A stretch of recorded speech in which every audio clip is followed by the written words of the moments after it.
Alors, la grâce prendra-t-elle fin? Là aussi, c'est un sujet épineux, mais qui, par la grâce de Dieu, c'est vrai, peut se traiter en quelques minutes, en quelques instants, bien aimés frères et sœurs. Alors, la grâce prendra-t-elle fin? D'ailleurs, pour la petite histoire, j'ai eu un Mahométan qui m'a proposé, m'a convié en duel dans un débat, justement à propos de ce thème. La grâce prendra-t-elle fin? Alors, beaucoup de personnes enseignent dans l'Église, dans les chapelles, que effectivement la grâce a eu un début et que donc en toute cohérence elle aura un fin. Tout ce qui a un début a une fin. Or il se trouve que la grâce justement n'a pas eu de début, même si ça n'était pas ça le sens de la question, mais vous comprendrez à où j'en venir. Ça n'a pas eu de début, par ricochet, ça n'a pas non plus de fin. Alors évidemment je ne vais pas me contenter de dire que ça n'a pas eu de début, ça n'a pas eu de fin.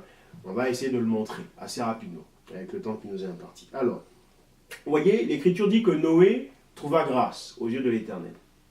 Donc avant la loi de Dieu donnée à Moïse, on parle déjà de grâce.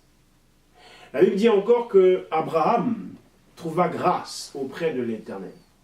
Vous savez, dans dans les Bibles en hébreu, il y a un mot qui est souvent traduit par Hésed et qui en français a souvent été traduit par fidélité ou même par vérité. Mais en fait, ce mot-là assez souvent signifie plutôt grâce, puisque dans les Nouveaux Testaments traduits en hébreu, chez nos frères que nous appelons les Juifs messianiques, dans les Nouveaux Testaments traduits en hébreu, partout où il y a le mot grâce, eh ben, ils ont écrit le mot chesed, ce qui, dans l'Ancien Testament, est utilisé a priori pour désigner fidélité. Mais on comprend qu'il s'agit aussi de grâce. Donc, Abraham a trouvé grâce aux yeux de Dieu, puisque justement il venait d'un pays d'idolâtres, son père était idolâtre, et pourtant il a été choisi par Dieu, alors que c'était un idolâtre, alors que c'était un pécheur. Et Dieu l'a choisi, et c'est exactement cela qui s'appelle la grâce. Et dans Éphésiens 2, au verset 8, on nous dit « Nous sommes sauvés par la grâce au moyen de la foi ». C'est-à-dire qu'à chaque fois que des gens sont sauvés sur le plan biblique, sur le plan divin, à chaque fois que les gens sont sauvés, il est question de grâce. Parce qu'on ne peut être sauvé que par grâce, chers amis.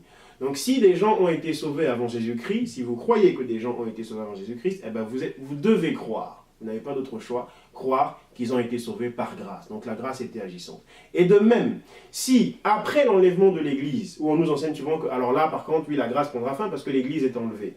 Eh ben, après l'enlèvement de l'Église, pendant cette période que nous appelons la grande tribulation, le livre de l'Apocalypse de Jean, au chapitre 7, en son chapitre 7, nous révèle qu'il y aura des rachetés, qu'il y aura des gens qui seront passés par la grande tribulation et qui seront sauvés malgré tout. S'ils sont sauvés même après le départ de l'Église, même après l'enlèvement de l'Église, ça veut dire que jusqu'ici, la grâce est agissante.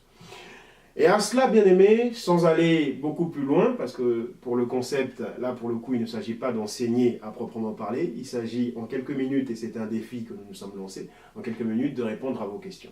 Donc si avant le temps de l'Église et après le départ de l'Église, la grâce est présente, c'est que, chers amis, la grâce ne prendra pas fin. Merci.